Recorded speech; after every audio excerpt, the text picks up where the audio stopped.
We've got a premiere performance now. I'm very excited about this. So, UUCG music director John Kalashaw saw some wonderful lyrics or words by Kitty O'Meara reading, and he thought, well, that would make a good hymn, a good song. And so he did it. He put it to music. He composed the music and sent it out to us. And the people you see there all recorded and sent our recordings back to him. He worked his magic. So this is going to be today in lieu of our reading and in lieu of our meditation. We've combined that time because this is both a meditative kind of song and it's a reading put to music by John Kalashaw. So I'm going to start it and you can read the words along with it and think about the words and listen to this beautiful music that he composed and to our kind of beautiful singing maybe too. Well, it's beautiful to us. Oops, that's not it. Here we go.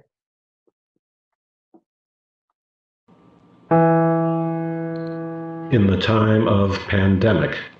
And the people stayed home and read books and listened and rested and exercised and made art and played games and learned new ways of being and were still and listened so deep. Some meditated, some prayed, and some danced. Some left their shadows and were different. And the people healed and lived in different ways. The earth began to heal. And when the danger had passed and the people together freed their losses and made new choices and renewed visions and created new ways to live and heal the earth. Heal the earth fully as they've been healed, fully both people and earth.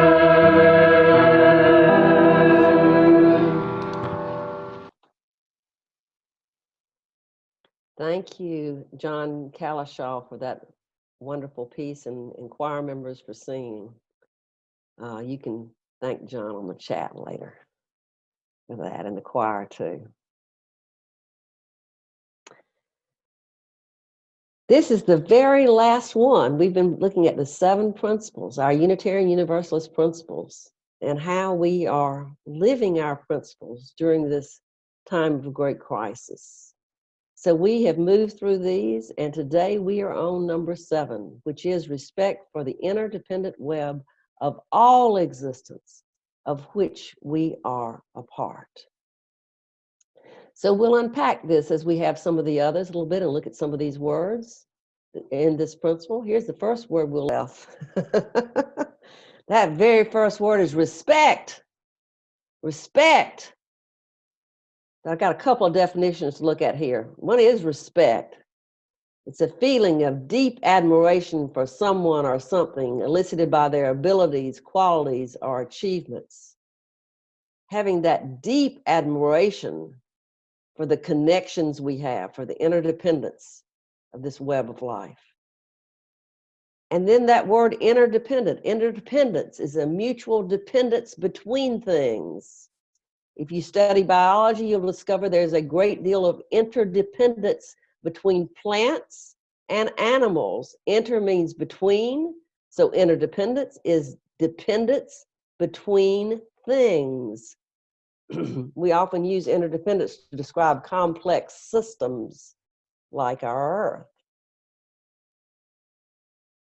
So the whole thing, though, says adds of which we are a part. We are a part of it. Now, the old paradigm, how we used to think about this, It's based on this Bible verse. Some people still quote it all the time. God said, let us make man in our image, after our likeness, and let them have dominion over the fish of the sea, and over the fowl of the air, and over the cattle, and over all the earth, and over every creeping thing that creepeth upon the earth. That's from Genesis 1:26. So you see the little picture down there, it's like a pyramid. The model was that man is on top and has dominion then over the earth and everything. That's the old paradigm. But we now have a new paradigm, and that's what our principle lifts up. We humans are but one of 30 million species weaving the thin layer of life enveloping the world. The stability of communities of living things depends upon this diversity. Linked in that web, we are interconnected, using, cleansing, sharing, replenishing fundamental elements of life. At this turning point in our relationship with Earth, we work for an evolution. We're working from dominance to partnership, from fragmentation to connection, from insecurity to interdependence. That is from something called the Declaration of Interdependence. You've heard of the Declaration of Independence. This is the Declaration of Interdependence. So the picture I have up in the right-hand corner of this slide, it kind of looks like a coronavirus, but I didn't mean for it to be. I meant for it to be looking like a giant three-dimensional web. Giant three-dimensional web. Reverend Ken Collier is one of my Facebook friends. He's a minister that lives out in California, retired now. But you know how when you're on Facebook, those of you that are on it, and you make friends, and I have a lot of minister friends that are on Facebook with me, but if you like their stuff or they like yours, they pop, the algorithm makes them pop up more. Well, Ken Collier's always liking my stuff, and I'm always liking his. So we pop up all the time on each other's Facebook pages, though we're far apart. I'm in Georgia and he's in California. But I see him every day. But the reason he's up here today is he has a little history for us.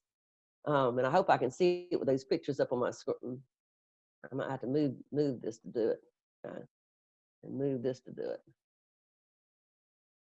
Unitarian Universalists went through a study process for 4 years that culminated at the 1984 General Assembly with the proposal of a new statement of principles. We had the principles back when we joined together in the 60s, but this was the women especially. He didn't say this, I'm adding this, y'all. The women were frustrated, and others too, but the women, they were very sexist, and they wanted those changed, and there were other things needed changing. So it goes on to say, the proposal contained versions of each of the first 6 principles, but it did not directly mention interdependence. The concept was perhaps implicit in a number of other principles, especially in the first concerning the inherent worth and dignity of every person. But even that one did not extend to non-humans. Many of us thought that there was something important missing, and some of us were prepared to vote against the proposal unless it was changed. As the debate wore on and patience grew thin, the Reverend Paul LaRue stood up and proposed this 7th principle. And this is the cool thing, y'all, about going to GA. So you think all of this is predetermined and everybody, no, some things just come up, you know, and this is what happened then.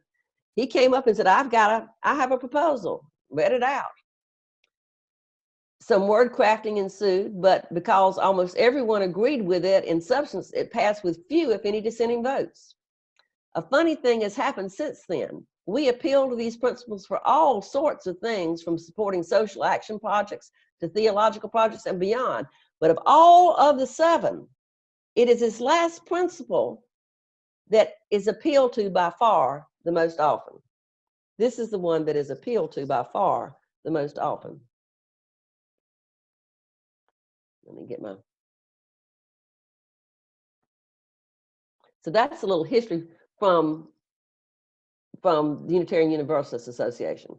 Now, there's a study guide. UUA has a study guide on the 7th principle, and this is what they have to say about it. They said, it is not enough to say that the natural world functions as a mutually supporting system of diverse organisms that we observe from the outside, like we're humans observing the earth and all its organisms. No, no, no. Rather, human beings are an integral part of this larger network of organisms. Humankind is neither above the natural world nor outside it. We are embedded within the delicate, interrelated web of creation, a strand woven into the whole. So, my question to you all was, how has this COVID-19 crisis heightened your awareness of our interdependence?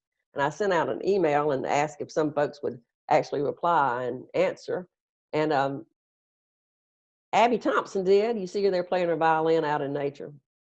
She says, now more than usual, our actions on a micro level have a direct ripple effect on the macro level. It's so easy to see now.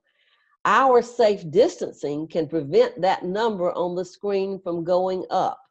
What we do on a micro level affects the whole macro level. And then that reminded me of the butterfly effect, of course. Lorenz used the metaphor that the flap of a butterfly's wings can influence the path of a tornado. And one of our folks, UCG members that's living out in California now, Mary Perlow, reminded me about that butterfly effect. And yes, little things make a difference all over the whole world. You don't know what you do and what you say, how that might make a difference in what's going on in the world today. That's a part of chaos theory that many of you have studied. But it works into this idea of interdependence. Now, I'm going to share some information with you about the ripple effect, and I'm sharing this information from, I got this from the Washington Post, but it's from data from South Korea. Now, you say, well, Jane, why are you sharing data from South Korea? And the reason I'm sharing data from South Korea is because they have done contact, I've forgotten, they followed people to see who you've been in touch with, contact tracing. So they're way ahead of us on contact tracing. And so they're able to see kind of what happens. And this is a situation that happened in South Korea that I want to share with you a little about. So there was their first case was January 20th, back on January 20th. That's when it came in. And it came in with a 35-year-old Chinese woman who arrived at their airport from Wuhan, where all of this began, and she did test positive. That was on January 20th. Well, you know, very gradually, they began to see some others. Within a week, there were 3 more known cases, all travelers from Wuhan, all in their 50s. 2 were detected and isolated at airports. So it is very unlikely they passed the disease to anyone. So they were keeping it pretty close. By the end of the month, really just 10 days later, 3 additional people were confirmed to have the virus, 2 from Wuhan. One was a man who had eaten a meal at a restaurant with patient 3, so they could figure out where he got that. He would become patient 6. That was the first known case of a local transmission, but they knew he got it from patient number 3. Still very, very contained. January 30th, 3 additional people, I just did that one, excuse me. The next day, patient 6's wife, the man who had the 8 with patient 3, his wife and son were confirmed positive well. Still very, very contained. 11 days after the first one was diagnosed, there were just 10 other known cases. Local transmission occurred only among family members or within close social circles.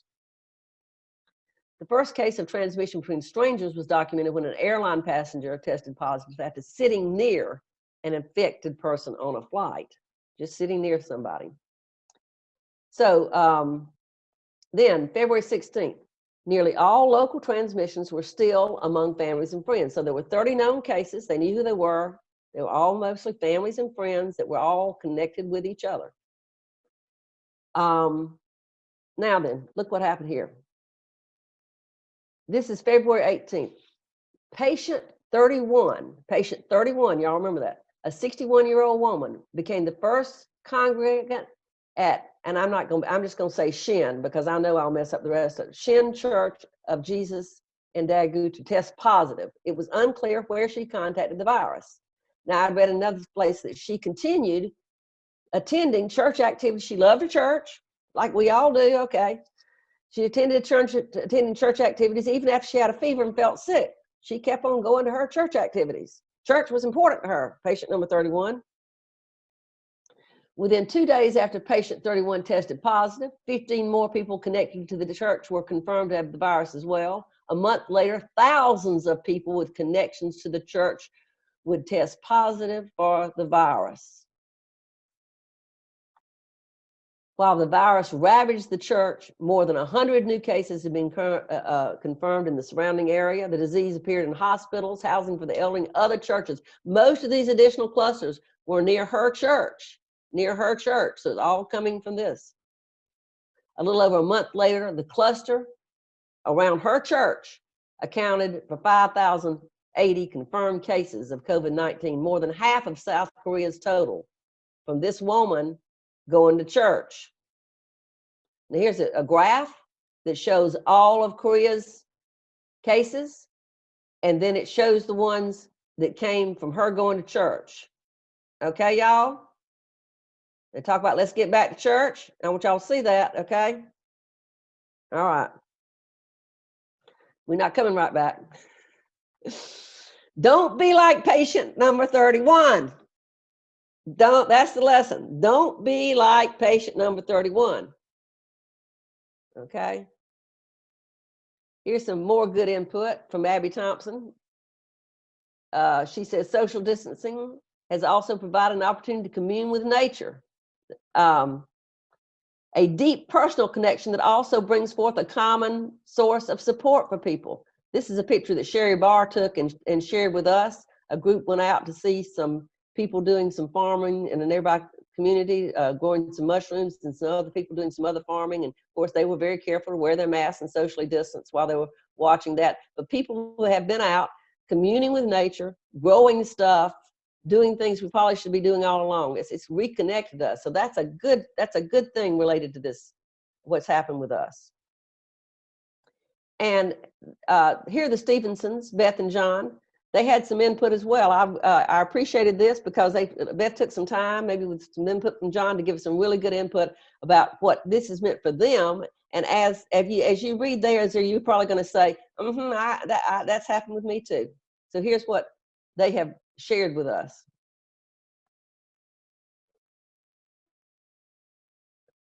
Just thinking more simply, how to make things last, how not to waste anything, especially food, sharing food with neighbors in glass jars, saving all plastic bags by washing and reusing, Ziplocs, bread bags, food bags, more cooking, and cooking simply.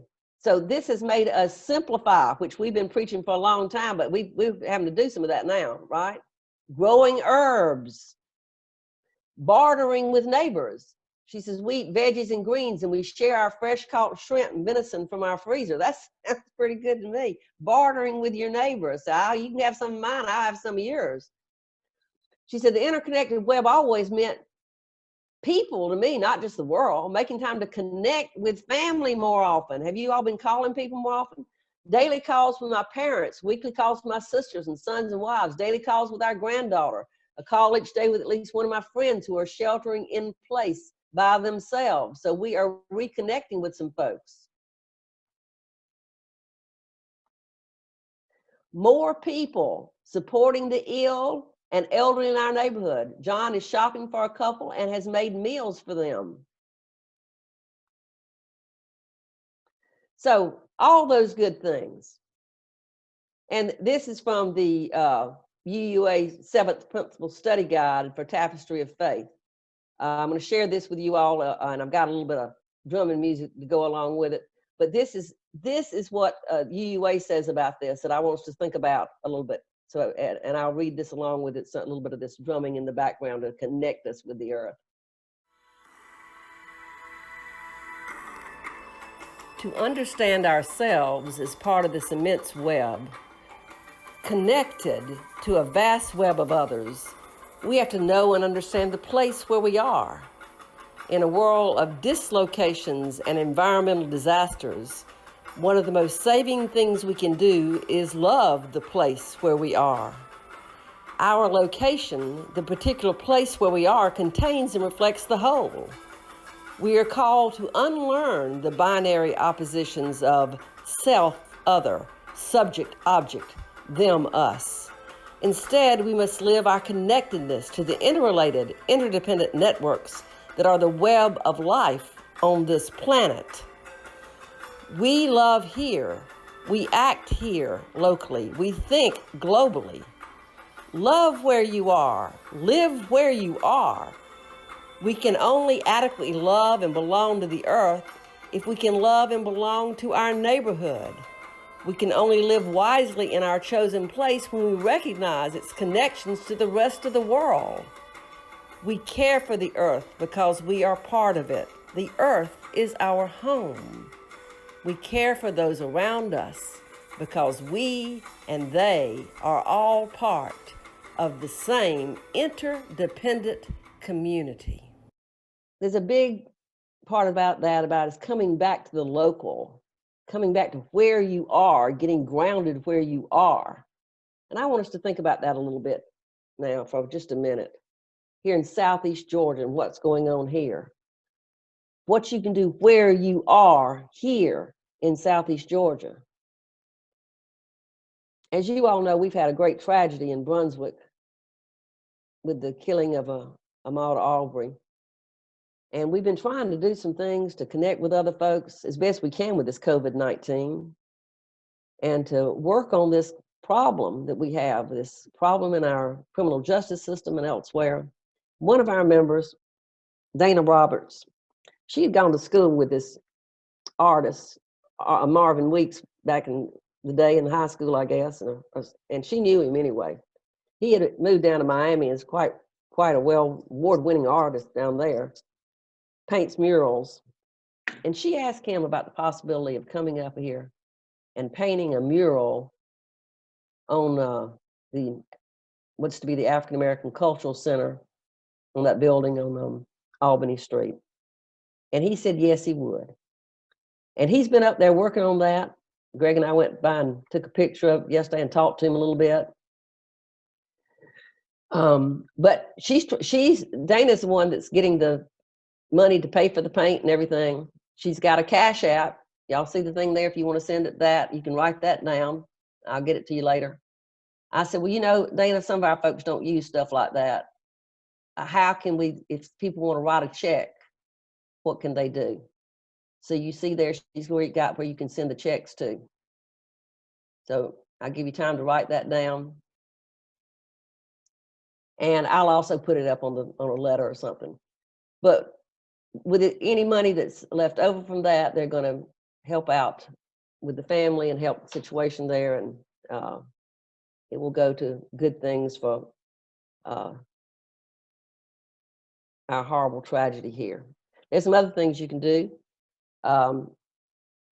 Act Blue has if you want to go to that, you can give through that with your credit card or whatever to support the family and what they're going through. And then my beloved husband, Greg Brock, had this idea. He said, wouldn't it be wonderful if there was some sort of fund locally?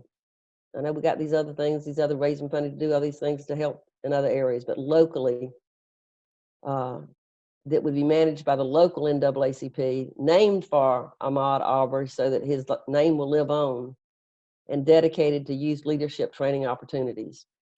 So we've been in touch with the local NAACP, and we're getting in connection with their treasurer and others, and with their president. They love the idea. They're going to set something like this up. I don't have the information yet of where for you to get the money, but it will be in a separate account, so it won't be going just for any other NAACP purposes, going just for this, so that not only will his name live on, but other youth in this community can have things that they can do to prepare themselves as they continue to in this work, because this is we've been working on this a long time. It's not ending. So we're looking to the future, And this is one we can do this, one way that we can do this. I'm going to close out this message with this video that I got permission from one of my colleagues who developed it to use. It's pretty short, but it's pretty powerful. And it basically looks at when the world is sick, no one can be well. We gotta do some things. Here it is. When the world is sick, can no one be well? But I dreamt we were all beautiful and strong. When the world is sick, can no one be well? But I dreamt we were all beautiful and strong. When the world is sick, can no one be well? But I dreamt we were all beautiful and strong. When the world is sick, when the world is sick, can no one be beautiful? But I dreamt we were all beautiful and strong. When the world is sick, can no one be beautiful? But I dreamt we were all beautiful and strong. When the world is sick, can no one be beautiful? But I dreamt we were all beautiful and strong. When the world is sick, can no one be beautiful? But I dreamt we were all beautiful and strong. When the world is sick, can